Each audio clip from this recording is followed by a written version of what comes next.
ಆರೋಗ್ಯ ಸಂಜೀವಿನಿ ವಿಶೇಷ ಕಾರ್ಯಕ್ರಮಕ್ಕೆ ಸ್ವಾಗತ. ನಾನು ಚೈತ್ರ.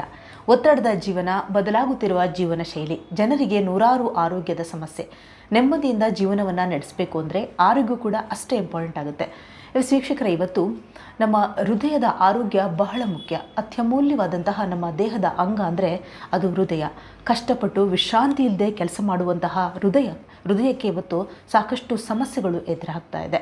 ಇಂತಹ ಹೃದಯದ ಜೊತೆಗೆ ಇವತ್ತು ಸಾಕಷ್ಟು ಜನ ಈ ವೆರಿಕೋಸ್ ಪೇಯ್ನಿಂದ ಬಳಲ್ತಾ ಇದ್ದಾರೆ, ಸಾಕಷ್ಟು ತೊಂದರೆಗಳನ್ನು ಎದುರಿಸ್ತಾ ಇದ್ದಾರೆ. ಸೊ ಇದೆರಡರ ಬಗ್ಗೆ ಇವತ್ತು ನಮ್ಮ ಜೊತೆ ಮಾತಾಡಲಿಕ್ಕಿದ್ದಾರೆ ನಿಸರ್ಗ ಆಯುರ್ವೇದಿಕ್ ಮೆಡಿಸಿನ್ ಹಾಗೂ ರಿಸರ್ಚ್ ಸೆಂಟರ್ನ ಡಾಕ್ಟರ್ ಅಶೋಕ್ ಕುಮಾರ್ ಅವರು. ಸರ್, ಕಾರ್ಯಕ್ರಮಕ್ಕೆ ಸ್ವಾಗತ. ನಮಸ್ಕಾರ. ಓಕೆ, ಗುರುಭ್ಯೋ ನಮಃ. ಓಕೆ, ಇವತ್ತು ಸಾಕಷ್ಟು ಜನ ಈ ಹೃದಯದ ಕಾಯಿಲೆಗಳಿಂದ ಬಳಲ್ತಾ ಇದ್ದಾರೆ, ಸಾಕಷ್ಟು ಸಮಸ್ಯೆಗಳನ್ನು ಎದುರಿಸ್ತಾ ಇದ್ದಾರೆ. ಇಂಥದ್ದಕ್ಕೆಲ್ಲ ಒಂದು ಶಾಶ್ವತ ಪರಿಹಾರ ಅನ್ನುವಂಥದ್ದೇನಿಲ್ವಾ ಅಂತ? ಖಂಡಿತ ಇದೆ. ಯಾಕೆ ಅಂದರೆ ಇವತ್ತಿನ ನಾವು ತಿನ್ನುವಂಥ ಪದಾರ್ಥಗಳೇ ಹೌದು ಕೆಟ್ಟದಾಗಿದೆ. ಯಾವುದನ್ನು ನಾವು ತೊಗೊಂಡ್ರೂ ಪ್ರತಿಯೊಂದಕ್ಕೂ ಕೆಮಿಕಲ್ ಹಾಕಿ ಮಾಡ್ತಿದ್ದಾರೆ. ಹಣ್ಣಾಗಿರ್ಬೋದು, ತರಕಾರಿ ಆಗಿರ್ಬೋದು, ಕೊಡೋ ಔಷಧಿಗಳಾಗಿರ್ಬೋದು, ಗಿಡಮೂಲಿಕೆ ಆಗಿರ್ಬೋದು, ಎಲ್ಲದಕ್ಕೂ ಕೆಮಿಕಲ್ ಹಾಕಿ ಮಾಡ್ತಿದ್ದಾರೆ. ಅದು ಬಹಳ ತೊಂದರೆ ಆಗ್ತಾ ಇದೆ. ಇದಕ್ಕೆ ಯಾವ ರೀತಿ ಆಯುರ್ವೇದಿಕ್ ಮೆಡಿಸಿನ್ಗಳನ್ನು ತಗೊಳ್ಳಿಕ್ಕೆ ಜನ ಹಿಂದೇಟು ಒಂದು ಕಡೆ ಹಾಕ್ತಾ ಇದ್ದಾರೆ, ಇನ್ನೊಂದು ಈ ಇಂಗ್ಲೀಷ್ ಮೆಡಿಸನ್ನ ಮೊರೆ ಹೋಗ್ತಾ ಇದ್ದಾರೆ. ಇದು ಏನಂದ್ರೆ ಇಂಗ್ಲೀಷ್ ಮೆಡಿಸನ್ ಮೊರೆ ಹೋಗೋದೇನು ಅಂದರೆ ತಕ್ಷಣಕ್ಕೆ ಆಗಬೇಕು ಅಂತ. ತಕ್ಷಣಕ್ಕೆ ಯಾವುದು ಇಡೀ ಪ್ರಪಂಚದಲ್ಲಿ ತಕ್ಷಣಕ್ಕಾಗೋದು ಯಾವುದೂ ಇಲ್ಲ. ಯಾವುದೂ ಇಲ್ಲ. ಹಾಲೋಪತಿನಲ್ಲಿ ಮೆಡಿಸಿನ್ ಅನ್ನೋದೇ ಪದ್ಧತಿಗಳಿಲ್ಲ. ಅಲ್ಲಿರೋದೆಲ್ಲ ಟೆಂಪ್ರವರಿ ಕೊಡುವಂಥದ್ದು. ಇವತ್ತು ಒಂದಾದರೆ ನಾಳೆ 2, ನಾಳೆ 2 ಆದರೆ 4, ಆ ರೀತಿ ಬದಲಾವಣೆ ಆಗ್ತಾ ಹೋಗುತ್ತೆ. ಹಾಗಾಗಿ ಅದು ಶಾಶ್ವತ ಪರಿಹಾರ ಅನ್ನೋದು ನಮ್ಮ ಹಾಲೋಪತಿನಲ್ಲಿಲ್ಲ. ಓನ್ಲಿ ಫಾರ್ ಎಮರ್ಜೆನ್ಸಿ ಇತ್ತು ಅಂದರೆ ಅದಕ್ಕೆ ಒಳ್ಳೆಯದದು. ಬಾಕಿ ಯಾವುದಕ್ಕೂ ಶಾಶ್ವತ ಪರಿಹಾರ ಅನ್ನೋದಿಲ್ಲ. ಅದಿರೋದು ಒಂದೇ ಒಂದು ಏನು ಅಂದರೆ ನಮ್ಮ ಆಯುರ್ವೇದ. ನಮ್ಮ ಪುರಾತನ ಕಾಲದಿಂದ ಸಾವಿರಾರು ವರ್ಷಗಳಿಂದ ಮಾಡ್ಕೊಂಬಂದಿರೋವಂಥ ಪದ್ಧತಿಗಳನ್ನ ನಾವು ಹಲಗೆ ಬೇಡ ಅಂತ ಬಿಟ್ಟಿದ್ದೀವಿ. ಅದನ್ನು ನಾವು ಉಪಯೋಗ ಮಾಡಿದ್ರೆ ಖಂಡಿತವೂ ಫಲ ಇದೆ. ಓಕೆ, ನೀವು ಹೇಳಿದ್ರೆ ಅದೇ ಇಂಗ್ಲೀಷ್ ಮೆಡಿಸನ್ ಅಂದರೆ ಈಗ ಒಂದಾದ್ಮೇಲೆ ಇನ್ನೊಂದು ಸಮಸ್ಯೆಗಳು ಎದುರಾಗ್ತಾ ಹೋಗುತ್ತೆ ಅಂತ ಇಂಗ್ಲೀಷ್ ಮೆಡಿಸನ್ ತೊಗೊಂಡ್ರೆ, ಆಯುರ್ವೇದದಲ್ಲಿ ನಿಧಾನವಾಗಿ ಗುಣ ಆದರೂ ಕೂಡ ಬೇರೆ ಬೇರೆ ಸಮಸ್ಯೆಗಳು ಸೃಷ್ಟಿ ಆಗೋದಿಲ್ಲ ಅಂತ. ಹೌದು ಹೌದು ನಿಜ. ಓಕೆ, ಆಮೇಲೆ ನೀವೀಗ ಜೀವನ ಶೈಲಿ ಬಗ್ಗೆ ಮಾತನಾಡ್ತಾ ಇದ್ರಿ. ನಮ್ಮ ಲೈಫ್ ಸ್ಟೈಲೇ ಇವತ್ತು ಚೇಂಜ್ ಆಗಿದೆ ಅಂತ. ಸುಮಾರು 15 ವರ್ಷದ ನಂತರ ಮಕ್ಕಳಿಗೆ ಇವಾಗ ಬೇರೆ ಬೇರೆ ಸಮಸ್ಯೆಗಳೆಲ್ಲ ಸೃಷ್ಟಿ ಆಗ್ತಿದೆ. ಅದು ಸೀದಾ ಡೈರೆಕ್ಟಾಗಿ ಬರಬೇಕಾದ್ರೆ ಕಾರ್ಡಿಯಾಕಿಗೆ ಬರ್ತಾ ಇದೆ ಎಲ್ಲರಿಗೂ. ಚರ್ಮ ಕಾಯಿಲೆ, ಹೌದು, ಕೂದಲು ಉದುರುವಿಕೆ ಮತ್ತು ಹೃದಯ ತೊಂದರೆ. ಇವತ್ತಿನ ದಿನ ಪೇಪರಲ್ಲಿ ನೋಡ್ತಾ ಇದ್ದರೆ ದಿನ 15 ವರ್ಷಕ್ಕೆ, 18 ವರ್ಷಕ್ಕೆ, 20 ವರ್ಷಕ್ಕೆ, 30 ವರ್ಷಕ್ಕೆ ಜನ ಸಾಯ್ತಾ ಇದ್ದಾರೆ. ಈ ರೀತಿ ಸಾಯ್ತಾ ಇರೋದು ಯಾಕೆ ಅಂದರೆ ಅವರು ತಿನ್ನುವಂಥ ಆಹಾರ ಪದ್ಧತಿ. ಮನೆಯಲ್ಲಿ ಏನು ಆಗಿದೆ ಅಂದರೆ ಗಂಡ ಕೆಲ್ಸಕ್ಕೆ ಹೋಗ್ತಾನೆ, ಹೆಂಡತಿನೂ ಸಹ ಕೆಲ್ಸಕ್ಕೆ ಹೋಗ್ತಾಳೆ. ಮಕ್ಕಳಿಗೆ ಇರೋ ಕೇರ್ ಟೇಕರ್ ಯಾರು ಕಮ್ಮಿ ಇರ್ತಾರೆ. ಆಮೇಲೆ ಏನು ಸಿಗುತ್ತೋ ಅದನ್ನು ತಿನ್ನೋದು. ಎಲ್ಲ ಪ್ಯಾಕೆಟ್ ಫುಡ್ಗಳು ಸಿಗ್ತಾ ಇದೆ, ಏನು ಬೇಕಾದರೂ ತಿಂತಾ ಇದ್ದಾರೆ. ಅದರಿಂದನೇ ತೊಂದರೆಗಳು ಇದಾಗೋದು. ಅಮ್ಮ ಮಾಡಿಕೊಟ್ಟಿದ್ದ ಅಡುಗೆ ಭಾಳ ನೀಟಾಗಿತ್ತು. ನಾವುಗಳೆಲ್ಲ ಬೆಳೆದಾಗ ಅಮ್ಮನಿಂದನೇ ನಾವು ತಿಂದವರು. ಅದಕ್ಕೆ ನಾವು ಆರೋಗ್ಯವಾಗಿದ್ದೀವಿ. ಅದನ್ನು ಖಂಡಿತವಾಗಿ ಹೇಳ್ಬೋದು. ಅದು ಬಿಟ್ಟು ನಾವು ಪಿಜ್ಜಾ ಮತ್ತೊಂದು ಮಗದೊಂದು ರೋಡೆಲ್ಲ ಇದು ಪಾನಿಪುರಿ ಇದೆಲ್ಲ ತಿಂತಾ ಬಂದರೆ ರುಚಿಗೆ ಒಂದು ದಿನ 2 ದಿನ ಮಾಡಿದ್ರೆ ಒಳ್ಳೆಯದು. ಕಂಟಿನ್ಯೂಷನ್ ಇತ್ತು ಅಂದರೆ ಭಾಳ ತೊಂದರೆ ಆಗುತ್ತೆ. ಎಷ್ಟೊಂದು ಜನ ಇವತ್ತು ವೆರಿಕೋಸ್ ಅಂತ ಬಳಲ್ತಾ ಇದ್ದಾರೆ ಸರ್, ಸಾಕಷ್ಟು ತೊಂದರೆಗಳನ್ನು ಅನುಭವಿಸ್ತಾ ಇದ್ದಾರೆ. ಮೊದಲನೇದಾಗಿ ವೆರಿಕೋಸ್ ಅಂದರೆ ಏನು? ಬ್ಲಾಕೇಜ್. ಹೃದಯ ತೊಂದರೆನೂ ಬ್ಲಾಕೇಜೆ, ವೆರಿಕೋಸ್ ವೇಯ್ನು ಬ್ಲಾಕೇಜೆ, ಸ್ಪೈನಲ್ ಕಾರ್ಡು ಬ್ಲಾಕೇಜೆ. ಆ ರಕ್ತನಾಳಗಳಲ್ಲಿ ರಕ್ತ ಚಲನೆ ಎಲ್ಲಿ ಆಗಲ್ವೋ ಅದನ್ನು ಬ್ಲಾಕೇಜ್ ಅಂತೀವಿ. ಆ ಬ್ಲಾಕೇಜ್ ಏನಾಗುತ್ತೆ ಅಂದರೆ ಅದು ಒಂದು ಗಟ್ಟಿಯಾಗಿ ಫಾರ್ಮೇಷನ್ ಆಗ್ತಾ ಬರುತ್ತೆ. ಅದು ಬರ್ತಾ ನಡಿಲಿಕ್ಕಾಗಲ್ಲ, ಕಾಲಲ್ಲಿ ನಡಿಲಿಕ್ಕಾಗಲ್ಲ.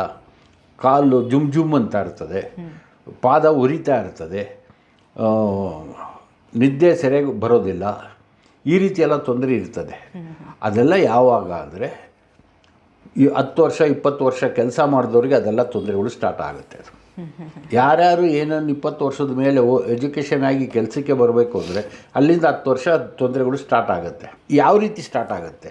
ಮಿಷಿನ್ ಕೆಲಸ ಮಾಡೋರು, ಮಿಷಿನರಿ ಮೇಲೆ ಇದ್ದವರು ಅವರಿಗೆ ತೊಂದರೆ ಶುರು ಆಗುತ್ತೆ. ಪೊಲೀಸ್ ಡಿಪಾರ್ಟ್ಮೆಂಟ್ ಒಳಗಾಗುತ್ತೆ, ಮಿಲ್ಟ್ರಿನಲ್ಲಾಗುತ್ತೆ, ಆಮೇಲೆ ಜನಸಾಮಾನ್ಯರಲ್ಲಿ ಆಗ್ತಾಯಿದೆ. ಹೋಟ್ಲಲ್ಲಿ ಕೆಲಸ ಮಾಡೋರು, ಸ್ಟ್ಯಾಂಡಿಂಗ್ ಯಾರು ನಿಂತು ಕೆಲಸ ಮಾಡ್ತಾರೆ ಅವರಿಗೆ ಈ ತೊಂದರೆಗಳು ಜಾಸ್ತಿ ಆಗ್ತಾಯಿದೆ. ಅದು ತೊಂದರೆಗಳು ಜಾಸ್ತಿ ಆಗಿ ಕಾಲಲ್ಲಿ ಬಣ್ಣ ಬದಲಾವಣೆ ಆಗುತ್ತೆ, ಪಾದದಿಂದ ಬದಲಾವಣೆ ಆಗಿ ಕಪ್ಪು ಬಣ್ಣಕ್ಕೆ ತಿರುಗುತ್ತೆ. ದರ್ಕಾಲ್ ಕೊಲೆಸ್ಟ್ರಾಲ್ ಇದು ಬ್ಲಾಕೇಜ್ ಇದೆ ಅಂತಲೇ ನಾವು ಹೇಳೋದು. ಅದನ್ನು ಆ ಬ್ಲಾಕೇಜು ನಮ್ಮ ಔಷಧಿಯಿಂದ ಸಂಪೂರ್ಣವಾಗಿ ಗುಣ ಆಗ್ತದೆ. ಹೆಣ್ಣುಮಕ್ಕಳಿಗೆ ಡೆಲಿವರಿ ಆದಮೇಲೆ 10 ವರ್ಷ 15 ವರ್ಷ ಇನ್ನೂ ತೊಂದರೆ ಕಾಣಲ್ಲ. ಆಮೇಲಿಂದ ಹೆಣ್ಮಕ್ಳಿಗೆ ಅದು ತೊಂದರೆ ಬಂದೇ ಬರುತ್ತೆ. ಅದು 100ಕ್ಕೆ 80 ಜನಕ್ಕೆ ಬರ್ತಾಯಿದೆ ಇವತ್ತು ದಿನ. ಅದನ್ನು ಅವ್ರನ್ನ ನಮ್ಮ ಔಷಧಿ ಕುಡಿದ್ರೆ ಅದನ್ನು ಸಂಪೂರ್ಣ ಗುಣಪಡಿಸ್ಬೋದು. ನಿಸರ್ಗ ಆಯುರ್ವೇದಿಕ್ ಮೆಡಿಸಿನ್ ರಿಸರ್ಚ್ ಸೆಂಟರಲ್ಲಿ ಇವತ್ತವರೆಗೂ ಮಾಡಿರೋ ಯಾವುದೂ ಪದಾರ್ಥಗಳು ಆಯುರ್ವೇದ ಔಷಧಿಗಳು ಫೈಲೂರ್ ಆಗಿಲ್ಲ. ಇದು ಜನಸಾಮಾನ್ಯರಿಗೆ ಬೇಕಾಗಿರುವಂಥ ಔಷಧಿ. ಇಡೀ ಪ್ರಪಂಚದಲ್ಲಿ ನಾನು ಯಾರಿಗೂ ಕೊಟ್ಟಿಲ್ಲ. ಇದು ನನ್ನಲ್ಲಿ ಮಾತ್ರ ಸಿಗ್ತಾ ಇದೆ, ಇನ್ನೆಲ್ಲೂ ನಾನು ಕೊಡ್ತಾ ಇಲ್ಲ. ಯಾಕಂದರೆ ಕೊಟ್ಟರೆ ಡೂಪ್ಲಿಕೇಶನ್ ಮಾಡ್ತಾರೆ ಅಂತ, ಅದು ಕೊಡ್ತಾ ಇಲ್ಲ. ನೀವು ಹೇಳಿದ್ರಿ ಸರ್, ಈಗ ನಿಂತ್ಕೊಂಡೇ ಜಾಸ್ತಿ ಕೆಲಸ ಮಾಡಿದ್ರೆ ಆಗುತ್ತೆ ಅಂತ. ಈ ಮಾಲ್ಗಳೆಲ್ಲ ಚಿಕ್ಕ ಚಿಕ್ಕ ಮಕ್ಕಳು ಇವತ್ತು ಕೆಲಸ ಮಾಡ್ತಾ ಇರ್ತಾರೆ, ಬೆಳಗಿಂದ ಸಂಜೆ ತನಕ ನಿಂತಿರ್ತಾರೆ, ಮತ್ತು ಅವ್ರಿಗೆ ಕೆಲಸದ ಅನಿವಾರ್ಯತೆ ಕೂಡ ಇರುತ್ತೆ. ಅಂಥವರಿಗೆ ಯಾವ ರೀತಿ ಸಜೆಸ್ಟ್ ಮಾಡ್ತಾರೆ ಸರ್? ಅಂಥವ್ರಿಗೆ ಏನು ಆಹಾರ ಪದ್ಧತಿ, ಮೊದಲು ಆಹಾರ ಪದ್ಧತಿ ಚೇಂಜ್ ಮಾಡಿಕೊಂಡ್ರೆ ಅದು ಕಮ್ಮಿ ಮಾಡ್ಬೋದು. ಓಕೆ, ಅದು ಕಮ್ಮಿ ಆಗಲಿಲ್ಲ ಅಂದರೆ ನಮ್ಮಲ್ಲೇ ಬರಲೇಬೇಕಾಗತ್ತೆ. ಯಾಕಂದ್ರೆ ಆಹಾರ ಪದ್ಧತಿ ವೆರಿ ಇಂಪಾರ್ಟೆಂಟ್. ಅದನ್ನು ನಾವು ಈಗ ನಾರ್ತಿಂದ ಎಲ್ಲ ಯಾರೋ ಬರ್ತಿದ್ದಾರೆ. ನಾರ್ತಿಂದ ಬಂದವರೆಲ್ಲ ಬಂದು ಅವ್ರದ್ದೇ ಪದ್ಧತಿ ಆದಂಥ ಬೇರೆ, ನಮ್ಮ ಪದ್ಧತಿ ಬೇರೆ. ನಾವು ಸೊಪ್ಪು ತರಕಾರಿನಲ್ಲಿ ತಿನ್ನೋವಂಥವ್ರು, ಅವರು ಬಂದು ರೊಟ್ಟಿನಲ್ಲಿ ತಿನ್ನೋರು, ರೊಟ್ಟಿ ಮತ್ತು ಹಾಲುನಲ್ಲಿ ತಿನ್ನೋರು. ಅದು ತೊಂದರೆಗಳು ಆಗ್ತಾ ಇದೆ. ಯಾಕಂದರೆ ಅದು ಉಷ್ಣ ಪ್ರದೇಶ, ನಮ್ಮದು ಶೀತ ಪ್ರದೇಶ. ಈ ಶೀತದಲ್ಲಿ ಎಷ್ಟು ಜಾಗೃತಿಯಾಗಿರ್ತಾರೋ ಅಷ್ಟು ಒಳ್ಳೆಯದು. ಉಷ್ಣ ಪ್ರದೇಶದಲ್ಲಿ ಎಂಥದ್ದಾದರೂ ಆದರೂ ಮೇಂಟೈನ್ ಮಾಡ್ಬೋದು, ಬಟ್ ಶೀತ ಪ್ರದೇಶದಲ್ಲಿ ಇದಾಗುತ್ತೆ. ಅದಕ್ಕೆ ನಮ್ಮನ್ನು ಕರ್ನಾಟಕದಲ್ಲಿ AC ಸಿಟಿ ಅಂತ ನಾವು ಕರೆಯೋದು. ನಿಜ. ಈ ವೆರಿಕೋಸ್ ವೆನ್ ಬಂದಾಗ ನಮಗೇನಾದರೂ ಲಕ್ಷಣಗಳೇನಾದರೂ ಸಿಂಪ್ಟಮ್ಸ್ಗಳೇನಾದರೂ ಕಂಡುಬರುತ್ತೆ? ಸಿಂಪ್ಟಮ್ಸ್ ಏನು ಇರೋದಿಲ್ಲಮ್ಮ. ನಿಮ್ಮ ತೊಡೆಗಳಿಂದ ಕೆಳಗ ಭಾಗಕ್ಕೆ ಅದು ಒಂಥರ ಬ್ಲೂಯಿಶ್ ಆಗಿ ಕಾಣುತ್ತೆ.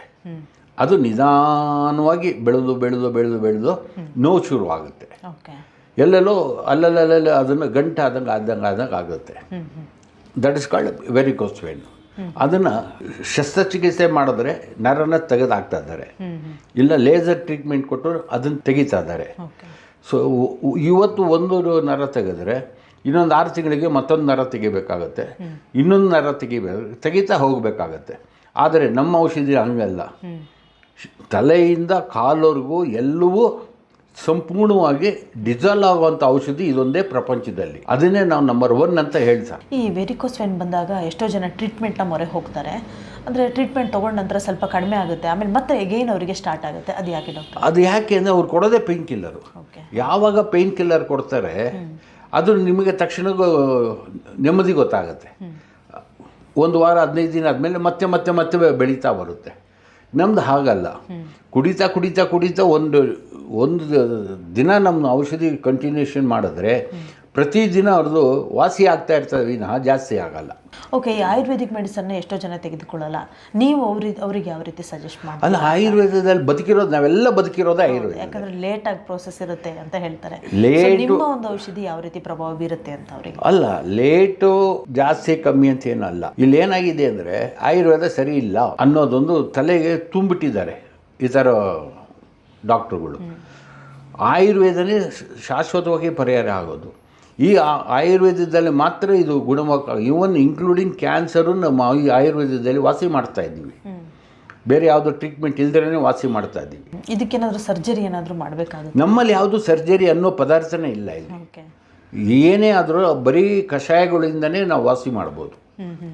ಇದರಿಂದ ಅಲ್ಲ ಆಯಿಂಟ್ಮೆಂಟ್ ಕೊಡೋದು, ಮತ್ತೊಂದು ಕೊಡ್ತೀವಿ, ಲೇಹ ಕೊಡ್ತೀವಿ ಅಂತ ಅಲ್ಲ.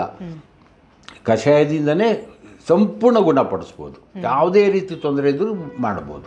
ಓಕೆ ಡಾಕ್ಟರ್, ಈಗ ನೀವು ಪ್ರಾಥಮಿಕ ಹಂತದಲ್ಲಿ ಬಂದರೆ ನೀವು ಕಷಾಯದ ಮೂಲಕ ಅದನ್ನ ಗುಣಪಡಿಸ್ತೀರಾ.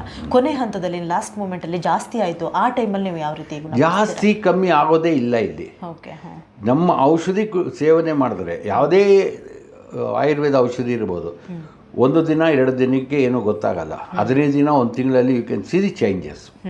ಆ 1 ತಿಂಗಳಾದಮೇಲೆ ಕಂಟಿನ್ಯೂ ಮಾಡ್ತಾ ಬಂದರೆ ಸಂಪೂರ್ಣ ಗುಣ ಆಗ್ತದೆ. ಓಕೆ, ವೆರಿಕೋಸ್ ವೇನ್ ಯಾವ ಏಜ್ನಲ್ಲಿ ಜಾಸ್ತಿ ಕಾಣಿಸ್ಕೊಳ್ಳುತ್ತೆ ಅಂತ? 15-20 ವರ್ಷದಿಂದಲೇ ಶುರು ಆಗ್ತದಮ್ಮ. ನಿಧಾನವಾಗಿ ಶುರು ಆಗುತ್ತೆ. 40 ವರ್ಷಕ್ಕೆ ಜಾಸ್ತಿ ಕಾಣುತ್ತದೆ, 40-50 ವರ್ಷಕ್ಕೆ ಜಾಸ್ತಿ ಕಾಣುತ್ತದೆ. ಇದಕ್ಕೇನಾದರೂ ಫ್ಯಾಮಿಲಿ ಹಿಸ್ಟ್ರಿ ಏನಾದರೂ ಇರುತ್ತಾ ಅಂತ ಸರ್? ಅದಕ್ಕೂ ಇದಕ್ಕೂ ಸಂಬಂಧ ಇಲ್ಲ. ಹೆರಿಡಿಟಿ ಅನ್ನೋದು ಅದು ಪದನೇ ಬರೋದಿಲ್ಲ. ಎಷ್ಟೊಂದು ಜನ ಹೇಳ್ತಾರೆ ನಮ್ಮ ಫ್ಯಾಮಿಲಿ ಈ ಥರ ಎಲ್ಲ ವೆರಿಕೋಸ್ ಇತ್ತು, ಅದಕ್ಕೆ ನಮಗೆ ಇದು ಬಂದಿದೆ ಅಂತೆಲ್ಲ ಹೇಳ್ತಾರೆ. ಅದಕ್ಕೂ ಇದಕ್ಕೆ ಬರೋಕ್ಕೆ ಸಾಧ್ಯ ಇಲ್ಲಮ್ಮ. ಅದೇ ಜೆನೆಟಿಕ್ ಅನ್ನೋದೇನಂದ್ರೆ ತಂದೆ ತಾಯಿಯಿಂದ ಬರಬೇಕಾಗಿರೋದು. ತಂದೆ ತಾಯಿಯಿಂದ ಬಂದಾಗ ಅಕ್ಕನಿಗೆ ಬಂದಿದೆ, ತಂಗಿಗೆ ಬಂದಿಲ್ಲ ಅಂತಲ್ಲ, ತಂಗಿಗೆ ಬಂದಿದೆ ತಮ್ಮನಿಗೆ ಬಂದಿದೆ ಅಂತಲ್ಲ, ಆ ಥರ ಬರೋದಿಲ್ಲ. ಹೆರಿಡಿಟಿ ಬೇರೆ, ಇದಕ್ಕೆ ಬರೋದೇ ಇಲ್ಲ. ಇದೀಗ ಎಷ್ಟೋ ಜನ ಆಯುರ್ವೇದಿಕ್ ಮೆಡಿಸನ್ನ ತೆಗೆದುಕೊಳ್ತಾ ಇರ್ತಾರೆ, ಬೇರೆ ಯಾವುದೋ ಆಯುರ್ವೇದಿಕ್ ಮೆಡಿಸನ್ನು ಸಡನ್ನಾಗಿ ಈಗ ನಿಮ್ಮದು ತೆಗೆದುಕೊಳ್ಬೇಕು ಅಂತ ಅವ್ರಿಗೆ ಅನಿಸುತ್ತೆ. ಆ ಸಂದರ್ಭದಲ್ಲಿ ಅವ್ರು ಅದನ್ನು ಸ್ಟಾಪ್ ಮಾಡಿಬಿಟ್ಟು ನಿಮ್ಮದು ತೊಗೊಂಡ್ರೆ ಏನಾದರೂ ಇಲ್ಲ. ಔಷಧಿಗಳು ಏನು ಅಂದರೆ, ನಾವು ಮಾಡಿರುವಂಥ ರಿಸರ್ಚ್ ಸೆಂಟರಲ್ಲಿ, ನಿಸರ್ಗ ಆಯುರ್ವೇದಿಕ್ ಮಾಡಿರುವಂಥ ರಿಸರ್ಚ್ ಸೆಂಟರಲ್ಲಿ ನಮ್ಮ ಔಷಧಿ ಬೆಳಿಗ್ಗೆ ಮಾತ್ರ ಕುಡಿಯೋದು. ಬೆಳಿಗ್ಗೆ ಕುಡಿದಾದ ಮೇಲೆ ನಿಮಗೆ ಎಂಥದ್ದೆಲ್ಲ ಬೇಕು, ಏನು ಬೇಕಾದರೂ ನೀವು ಮಾಡ್ಬೋದು. ನಿಮ್ಮಲ್ಲಿ 5 ಗಂಟೆಗೆ 4 ಗಂಟೆಗೆ ಏನು ಚೂರ್ಣ ಕೊಡ್ತಾರೆ, ಮತ್ತೊಬ್ಬರು ಕಷಾಯ ಕೊಡ್ತಾರೆ, ಅದೇನು ಬೇಕಾದರೂ ಕುಡಿಬೋದು. ನಮ್ಮದು ಮಾತ್ರ ಬೆಳಿಗ್ಗೆ ಮಾತ್ರ ಕುಡಿಯೋದು. ಈ ವೆರಿಕೋಸ್ ಇರುವಂಥವ್ರು ಯಾವ ರೀತಿ ಆಹಾರ ಪದ್ಧತಿ ಜೊತೆಗೆ ವ್ಯಾಯಾಮ ಈ ಥರ ಏನಾದರೂ ಮಾಡಬೇಕಾಗುತ್ತಾ ಅಂತ? ಯೋಗ ಮಾಡೋದು ಒಳ್ಳೆಯದು. ಎಲ್ಲರಿಗೂ ನಾನು ಹೇಳೋದೇನೆಂದರೆ, ದಯವಿಟ್ಟು ಯೋಗ ಮಾಡಿ. ಅವರು ಯೋಗ ಮಾಡಿದ್ರೆ ಬರೀ ವೆರಿಕೋಸ್ ವೇನಲ್ಲ, ಇಡೀ ಶರೀರನ ಕಂಟ್ರೋಲಿಗೆ ತರ್ಬೋದು. ಈಗ ಸಮ್ಟೈಮ್ಸ್ ಯೋಗ ಮಾಡೋಕ್ಕಾಗಲ್ಲ, ಯಾಕಂದ್ರೆ ಅವ್ರಿಗೆ ಕಾಲು ಪೇಯ್ನ್ ಇರುತ್ತೆ, ತೂಕ ಜಾಸ್ತಿ ಇರ್ಬೋದು. ಆ ಸಂದರ್ಭದಲ್ಲಿ ಅವ್ರು ಏನು ವ್ಯಾಯಾಮ ಮಾಡಬೇಕು? ಅಲ್ಲ, ಅದನ್ನು ನಿಧಾನವಾಗಿ ವಾಕ್ ಮಾಡಬೇಕಾಗತ್ತೆ ಅಷ್ಟೇ. ವಾಕ್ ಮಾಡಿ ಮಾಡಿ ಮತ್ತೆ ಅದು ಚೆನ್ನಾಗಾದ ಮೇಲೆ ವಾಕಿಂಗ್ ಹೋಗಲೇಬೇಕಾಗತ್ತೆ. ಈ ಸೋಂಬೇರಿ ಚಿಂದಲ್ಲಿ ಬಿಟ್ಟರೆ ನಾವೇನು ಮಾಡೋಕ್ಕಾಗಲ್ಲ. ಈ ಮೆಡಿಕಲ್ ಸ್ಟೋರ್ಗಳೆಲ್ಲ ಮಹಿಳೆಯರು ಜಾಸ್ತಿ ವರ್ಕ್ ಮಾಡ್ತಾ ಇರ್ತಾರೆ, ಅಂಥವ್ರು ನಿಂತ್ಕೊಂಡೇ ಕೆಲಸ ಮಾಡ್ತಾ ಇರ್ತಾರೆ. ಅಂಥವ್ರಿಗೆ ಯಾವ ಥರ ಸಮಸ್ಯೆಗಳಾಗುತ್ತೆ ಸರ್ ಇದು? ಅಲ್ಲ, ಎಲ್ಲರಿಗೂ ಯಾವುದೇ ರೀತಿಯಾಗಿರಲಿ, ಈಗ ಕಂಡಕ್ಟರ್ಗಾಗಿರ್ಬೋದು, ರೈಲಲ್ಲಿ ಓಡಾಡೋರ್ಗಾಗಿರ್ಬೋದು, ಪ್ರತಿಯೊಬ್ಬರಿಗೂ ನಿಂತು ಕೆಲಸ ಮಾಡೋರಿಗೆ ಇದು ಜಾಸ್ತಿ ಆಗ್ತದೆ. ನಿಂತೇ ಕೆಲಸ ಮಾಡೋದ್ರಿಂದ ಅವ್ರಿಗೆ ತೊಂದರೆಗಳು ಜಾಸ್ತಿ ಆಗುತ್ತೆ. ಲೇಟರ್ ಏಜಲ್ಲಿ, ಅಂದರೆ 40 ವರ್ಷ 50 ವರ್ಷ ದಾಟಿದಾಗ ಅವರಿಗೆ ತೊಂದರೆಗಳು ಶುರು ಆಗ್ತದೆ. ಆ ತೊಂದರೆಗಳು ನಿವಾರಣೆ ಮಾಡಬೇಕಾದ್ರೆ ನಮ್ಮ ಔಷಧಿ ಬೇಕೇ ಬೇಕಾಗುತ್ತೆ. ಇಲ್ಲಾಂದರೆ ಬೇರೆ ಪದ್ಧತಿಯಲ್ಲಿ ಹೋದರೆ ಆಪ್ರೇಷನ್ನು, ಮತ್ತೊಂದು ಲೇಸರು ಇದೆಲ್ಲ ಮಾಡ್ತಾರೆ, ಅದರಲ್ಲೂ ಪರಿಣಾಮ ಇಲ್ಲ. ನಮ್ಮದ್ರಲ್ಲಿ ಮಾತ್ರ ಪರಿಣಾಮ ಸಿಗೋದು. ಈ IT BTಲೆಲ್ಲ ಕೆಲಸ ಮಾಡ್ತಾ ಇರ್ತಾರೆ, ಅಂಥವ್ರಿಗೆ ಈ ಪೇಯ್ನ್ಗಳು ಬರಬಹುದು. ಆಮೇಲೆ ಅವ್ರಿಗೆ ಅದು ಅನಿವಾರ್ಯ ಕೂಡ ಇರುತ್ತೆ. ಸೊ ಅಂಥವರು ಬರದೇ ಇರೋ ಹಾಗೆ ಏನು ಮಾಡಬೇಕಾಗುತ್ತೆ? ಅಲ್ಲ, ಯೋಗ ಮಾಡಿದ್ರೆ 50% ಬರೋದೇ ಇಲ್ಲ. ಓಕೆ, ಯೋಗ ವಾಕಿಂಗ್ ಮಾಡಿದ್ರೆ 25% ಬರೋದಿಲ್ಲ. ಇನ್ನು 25% ಅವರ ಆಹಾರ ಪದ್ಧತಿನ ಅವ್ರು ಚೇಂಜ್ ಮಾಡಿಕೊಂಡ್ರೆ ಭಾಳ ಚೆನ್ನಾಗಿರುತ್ತೆ. ಭಾಳ ಚೆನ್ನಾಗಿರುತ್ತೆ ಅಂದರೆ ಉತ್ತಮವಾಗಿರ್ಬೋದು. 60, 70, 80 ವರ್ಷ ಆದ್ರೂ ಉತ್ತಮವಾಗಿರ್ಬೋದು. ಕೆಲವರಿಗೆ ಈ ಕಾಲಲ್ಲಿ ಬ್ಲಾಕ್ ಆಗಿರುತ್ತೆ ಬ್ಲಡ್ಡು, ಅಂಥವ್ರು ಅದು ಯಾಕೆ ಏನು ಅಂತ? ಅದು ಯಾವಾಗ ರಕ್ತನಾಳೆಲ್ಲ ರಕ್ತ ಚಲನೆ ಆಗಲ್ವೋ, ಎಲ್ಲಿ ಆಗಲ್ವೋ ಆ ಜಾಗದಲ್ಲಿ ಬ್ಲಾಕ್ ಆಗುತ್ತೆ. ಅದು ಬ್ಲಾಕ್ ಆಗಿ ಅಲ್ಲಿ ಫರ್ದರ್ ಮೂಮೆಂಟ್ ಆಗಲ್ಲ, ಬ್ಲಡ್ ಹೋಗಲ್ಲ. ಯಾವಾಗ ಬ್ಲಡ್ ಹೋಗದೇ ಇದ್ದಾಗ ಅದು ಕಪ್ಪಾಗ್ತಾ ಬರುತ್ತೆ. ಅದು ನಾಳೆ ದಿನ ಭಾಳ ತೊಂದರೆಗಳು ಆಗುತ್ತೆ. ಪಾದದಲ್ಲಿರ್ಬೋದು, ಸೈಡಲ್ಲಿರ್ಬೋದು, ಕಾಲು ಗಂಟಲ್ಲಿರ್ಬೋದು, ತೊಡೆನಲ್ಲಿರ್ಬೋದು, ಎಲ್ಲಿ ಬೇಕಾದರೂ ತೊಂದರೆಗಳಾಗತ್ತೆ. ಅದನ್ನು ನಿವಾರಣೆ ಮಾಡಬೇಕು ಅಂದರೆ ನಮ್ಮ ಔಷಧಿ ಬೇಕೇ ಬೇಕು. ಇದ್ರ ಯಾವ ಔಷಧಿ ನೀವು ಮಾಡೋಕ್ಕಾಗಲ್ಲ. ಕೆಲವರಿಗೆ ವೆರಿಕೋಸ್ ಇದ್ದರೆ ಸಿಕ್ಕಾಪಟ್ಟೆ ಕಾಲು ನೋವು ಇರುತ್ತೆ, ಅಂಥವ್ರು ಏನು ಮಾಡಬೇಕಾಗುತ್ತೆ ಆ ಕ್ಷಣಕ್ಕೆ ಅಂತ? ತಕ್ಷಣಕ್ಕೆ ಯಾವುದೂ ಆಗಲ್ಲ. ಇದಂತೂ ನಾನು ಕೈ ಮುಗಿದು ಕೇಳ್ಕೊತೀನಿ ವೀಕ್ಷಕರಲ್ಲಿ, ಇದು ತಕ್ಷಣಕ್ಕೆ ಆಗೋದಲ್ಲ, ನಿಧಾನವಾಗಿ ಪರ್ಮನೆಂಟಾಗಿ ಕ್ಯೂರ್ ಮಾಡೋಂಥ, ಯಾವುದೇ ಸೈಡ್ ಎಫೆಕ್ಟ್ ಇಲ್ದಿರ, ಜೊತೆಯಲ್ಲಿ ನಿಮ್ಮ ತಲೆ ನೆತ್ತಿಯಿಂದ ಕಾಲವರೆಗೂ ಯಾವ ಎಲ್ಲ ಅಂಗಾಂಗಗಳು ಕ್ಲಿಯರ್ ಮಾಡ್ಕೊಂಡು ಬಂದಾಗ varicose vein, heart problem, spinal cord ಎಲ್ಲವೂ ನಿವಾರಣೆ ಆಗುತ್ತೆ. ಓಕೆ, ನಿಮ್ಮ ಹತ್ರ ಡಾಕ್ಟರ್ ಈಗ ಆಯುರ್ವೇದಿಕ್ ಚಿಕಿತ್ಸೆಯನ್ನು ತೆಗೆದುಕೊಂಡ ನಂತರ ಅವ್ರ ಫುಡ್ಡಲ್ಲಿ ಏನಾದರೂ ಚೇಂಜಸ್ಸು, ಪಥ್ಯ ಆ ಥರ ಏನಾದರೂ ಮಾಡ್ಕೋಬೇಕಾಗುತ್ತಾ? ಈಗ ನಾವು ಪಥ್ಯ ಒಂದೇ ಹೇಳೋದೇ ಇಲ್ಲ. ಪಥ್ಯ ಅಂದರೆ ಏನು? ನಾನ್ ವೆಜ್ ಗ್ರೇವಿ ಬೇಡ, ಪೀಸ್ ತಿನ್ನಿ. ನಾನ್ ವೆಜ್ ಪೀಸ್ ತಿನ್ಬೋದು, ಗ್ರೇವಿ ಮಾತ್ರ ಬೇಡ. ಹಣ್ಣು ತರಕಾರಿ ಏನು ಬೇಕಾದರೂ ತಿನ್ಬೋದು. ಓಕೆ, ನಿಮ್ಮನ್ನು ಅವರು ಕಾಂಟ್ಯಾಕ್ಟ್ ಮಾಡಬೇಕು ಅಂತ ಹೇಳಿದ್ರೆ, ಅಥವಾ ನಿಮ್ಮ ಔಷಧಿನ ಜನ ತೆಗೆದುಕೊಳ್ಬೇಕು ಅಂತಂದರೆ ನಿಮ್ಮನ್ನು ಯಾವ ರೀತಿ ಕಾಂಟ್ಯಾಕ್ಟ್ ಮಾಡಬೇಕು? ಮೇಲ್ಕಂಡ ಇದಕ್ಕೆ ನನ್ನ ಅಡ್ರೆಸ್ಸು ಮತ್ತು ಫೋನ್ ನಂಬರ್ ಬರ್ತಾ ಇದೆ, ಅದರಲ್ಲಿ ಇದು ಮಾಡ್ಬೋದು. ಓಕೆ. ಈ ಕೆಲವರಿಗೆ ಬೇರೆ ಬೇರೆ ಊರುಗಳಲ್ಲಿರ್ತಾರೆ, ಅವರಿಗೆ ನಿಮ್ಮ ಹತ್ರ ಬರ್ಲಿಕ್ಕೆ ಆಗದೇ ಇರುವಂಥ ಸಂದರ್ಭ ಇರುತ್ತೆ. ಫೋನ್ ಮಾಡಿ ನನ್ನ ಮಾತಾಡಿ ನನಗೇನು ತೊಂದರೆಯಿಂದ ಗೊತ್ತಾದ ಮೇಲೆ ನಾನು ಅವರಿಗೆ ಕೊರಿಯರ್ ಮಾಡ್ಬೋದು, ಕೊರಿಯರ್ ಕಳಿಸ್ಬೋದು. ಈ ವೇರಿಕೋಸ್ ಬಗ್ಗೆ ಕೊನೆಯದಾಗಿ ಡಾಕ್ಟರ್ ವೀಕ್ಷಕರಿಗೆ ಏನು ಹೇಳಲಿಕ್ಕೆ ಇಷ್ಟಪಡ್ತೀರಾ? ಅಲ್ಲ, ಇದು ಯಾವುದೇ ಮನುಷ್ಯನಿಗಾಗಲಿ ನನಗೆ ಆ ಕಾಯಿಲೆ ಬರಬಾರ್ದು, ಈ ಕಾಯಿಲೆ ಬರಬಾರ್ದು ಅಂತ ನಾವು ದೇವರಲ್ಲಿ ಕೇಳ್ಕೊತೀವಿ ವಿನಃ ಬಂದೇ ಬರುತ್ತೆ. ಬಂದರೆ ಅದು ನಿವಾರಣೆ ಮಾಡ್ಬೋದು, ಭಯ ಪಡೋವಂಥದ್ದು ಏನಿಲ್ಲ. ಡಾಕ್ಟರ್, ಇದಕ್ಕೆ ಆಯುರ್ವೇದಿಕ್ ಮೆಡಿಸನ್ ನೀವು ಕೊಡ್ತೀರಾ, ಅದು ಏನೆಲ್ಲ ಕೊಡ್ತೀರಾ? ಅದರಲ್ಲಿ ಯಾವ್ದೆಲ್ಲ ಗಿಡಮೂಲಿಕೆಗಳನ್ನೆಲ್ಲ ಆ್ಯಡ್ ಮಾಡಿರ್ತಾರೆ? ಇದು 108 ಗಿಡಮೂಲಿಕೆಗಳು ಇರ್ತದಮ್ಮ. 108 ಗಿಡಮೂಲಿಕೆ ನಮ್ಮ ಶರೀರಕ್ಕೆ ಬೇಕಾಗಿರುವಂಥದ್ದು. ಅದು ಯಾವುದೂ ಥರ ತೊಂದರೆ ಕೊಡೋದಿಲ್ಲ. ಇನ್ಕ್ಲೂಡಿಂಗ್ ಅದಕ್ಕೆ ಸಿಹಿ ಅನ್ನೋದು ಪದಾರ್ಥವನ್ನು ಹಾಕಿದ್ದೀವಿ, ಅದಕ್ಕೆ ಸ್ಟಿವಿಯಾ ಅಂತಾರೆ, ಅದು ಸಹ ಇದರಲ್ಲಿ ಹಾಕಿದ್ವಿ. ಇದು ಏಜ್ ಆದವ್ರಿಗೆ ಜಾಸ್ತಿ ಬರುತ್ತಾ ಅಂತ ಡಾಕ್ಟರ್ ಈ ವೆರಿಕೋಸ್? ಅಲ್ಲ, ಏಜ್ ಆದವ್ರಿಗೆ ಜಾಸ್ತಿ ಬರೋದು ಮುಂಚೆ ಇತ್ತು. ಅದು ಎಲ್ಲರಿಗೂ ಏನಿತ್ತು ಅಂದರೆ, ರಾಜಮನೆತನದವರಿಗೆ ತೊಂದರೆ ಅಂದರೆ, ಅವನು ರಾಜಮನೆ ತಂದಪ್ಪ, ಅವ್ನಿಗೆ ಹಾರ್ಟ್ ಅಟ್ಯಾಕ್ ಆಗ್ತಾಯಿತ್ತು, ವೆರಿಕೋಸ್ ವೇನ್ ಇತ್ತು, ಅವ್ನಿಗೆ ಕಾಲಿಲ್ಲ, ಸೊಂಟ ಇಲ್ಲ ಅನ್ನೋರು. ಇವತ್ತು ಹಂಗಲ್ಲ, ಹುಡುಗರಿಗೂ ಆಗ್ತಾಯಿದೆ. ಆಕ್ಸಿಡೆಂಟ್ ಆಗಿ ಕೈ ಕಾಲು ಬಿದ್ದೋರು ಆಗಿದೆ, ನಡ್ಕೊಂಡು ಹೋಗೋರಿಗೂ ಆಗಿದೆ, ಸುಮ್ಮನೆ ಕೂತಿದ್ದವ್ರಿಗೂ ಆಗ್ತಾಯಿದೆ. ಜೀವನ ಶೈಲಿ ಬದಲಾವಣೆ ಆಗಿದೆ. ಆ ಜೀವನ ಶೈಲಿ ಸರಿ ಮಾಡಿಕೊಂಡ್ರೆ ಸರಿ ಹೋಗುತ್ತೆ. ಎಸ್ ಡಾಕ್ಟರ್, ಇದುವರೆಗೆ ಸಾಕಷ್ಟು ವಿಚಾರ ನೀವು ಮಾತಾಡಿದ್ರೆ, ಈ ಹೃದಯಕ್ಕೆ ಸಂಬಂಧಪಟ್ಟಂಥ ವಿಷಯಗಳಾಗಿರ್ಬೋದು, ಜೊತೆಗೆ ವೆರಿಕೋಸ್ ವೇನ್ ಬಗ್ಗೆ ಇರುವಂತಹ ಒಂದು ಸಮಸ್ಯೆಗಳು, ಜೊತೆಗೆ ಪರಿಹಾರ, ಜೊತೆಗೆ ನಿಮ್ಮ ಒಂದು ಆಯುರ್ವೇದಿಕ್ ಚಿಕಿತ್ಸೆಗಳು ಯಾವ ರೀತಿ ಇರುತ್ತೆ ಅನ್ನೋದ್ರ ಬಗ್ಗೆ ಮಾತನಾಡಿದ್ರಿ. ಧನ್ಯವಾದಗಳು ಸರ್. ನಮಸ್ಕಾರ. ಎಸ್ ವೀಕ್ಷಕರೇ, ಈಗಾಗಲೇ ನೀವು ನೋಡಿದ್ರಲ್ಲ, ಈ ಒಂದು ಹೃದಯಕ್ಕೆ ಸಂಬಂಧಪಟ್ಟಂತಹ ವಿಷಯಗಳಾಗಿರ್ಬೋದು, ಜೊತೆಗೆ ವೆರಿಕೋಸ್ ವೇನ್ ಯಾಕೆ ಬರುತ್ತೆ, ಇದಕ್ಕೆ ಕಾರಣ ಏನು, ಸಮಸ್ಯೆಗಳೇನು, ಜೊತೆಗೆ ಯಾವ ರೀತಿ ಈ ನಿಸರ್ಗ ಆಯುರ್ವೇದಿಕ್ ಮೆಡಿಸಿನ್ ಹಾಗೂ ರಿಸರ್ಚ್ ಸೆಂಟರ್ನಲ್ಲಿ ನಿಮಗೆ ಚಿಕಿತ್ಸೆಗಳು ಸಿಗುತ್ತೆ ಅನ್ನೋದ್ರ ಬಗ್ಗೆ ಮಾತನಾಡಿದ್ವಿ. ಹಾಗೆ ಮುಂದಿನ ಸಂಚಿಕೆಯಲ್ಲಿ ನಿಮಗೆ ಸ್ಪೈನಲ್ ಕಾರ್ಡ್ ಬಗ್ಗೆ ವಿಷಯವನ್ನು ಡಾಕ್ಟರ್ ಅಶೋಕ್ ಕುಮಾರ್ ಅವರು ನಿಮಗೆ ತಿಳಿಸ್ಕೊಡ್ತಾರೆ. ಧನ್ಯವಾದಗಳು.